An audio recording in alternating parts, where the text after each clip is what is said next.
बिस्मिल्लाहिर्रहमानिर्रहीम। अस्सलामु अलैकुम। नबी पाक सल्लल्लाहु अलैहि वसल्लम ने हमेशा जो है अपनी उम्मत को और अपने अहले ख़ानदान को सादगी का दर्स दिया। एक मरतबा ऐसा होता है कि हज़रत फ़ातिमा जो है वो उन्होंने हार पहना हुआ और उनके बच्चों ने हसन हुसैन ने कंगन पहन रखे थे चांदी के। नबी पाक सल्लल्लाहु अलैहि वसल्लम किसी सफ़र से वापस आए तो आप दरवाजे पे खड़े हुए और आपने ये चीज़ें देख ली कि फ़ातिमा ने हार पहन रखा है।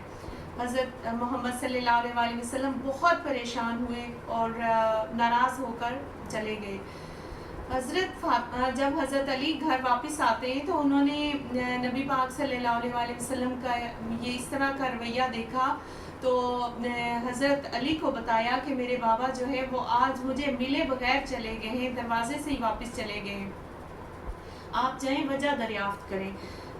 हज़रत अली गए तो नबी पाक सल्लल्लाहु अलैहि वसल्लम मस्जिद में बैठे हुए रो रहे थे।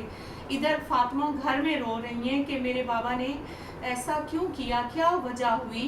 तो जब हज़रत अली वहाँ पहुँचे तो उन्होंने कहा कि या रसूलल्लाह क्या वजह हुई कि आप वापस आ गए मिले बगैर। तो आपने बताया कि इस तरह फ़ातिमा ने हार पहन रखा था और बच्चों ने कंगन पहन रखे थे चांदी के, तो मुझे ये चीज़ अच्छी नहीं लगी, तो आप उन्हें जाके मना कराएं। हज़रत अली ने जवाब दिया, या रसूलुल्लाह सल्लल्लाहु अलैहि वसल्लम ये माल गनीमत से हमें मिला था, तो मैंने ही उनको इजाज़त दी है कि वो पहन लें।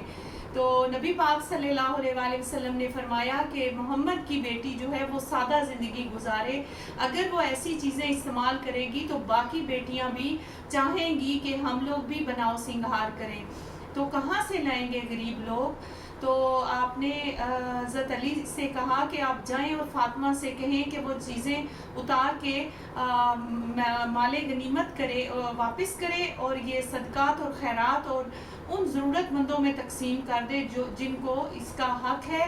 मोहम्मद की बेटी सादा ज़िंदगी गुजारेगी, उसके लिए इतना ज़्यादा बनाव सिंगार की मैं इजाज़त नहीं देता।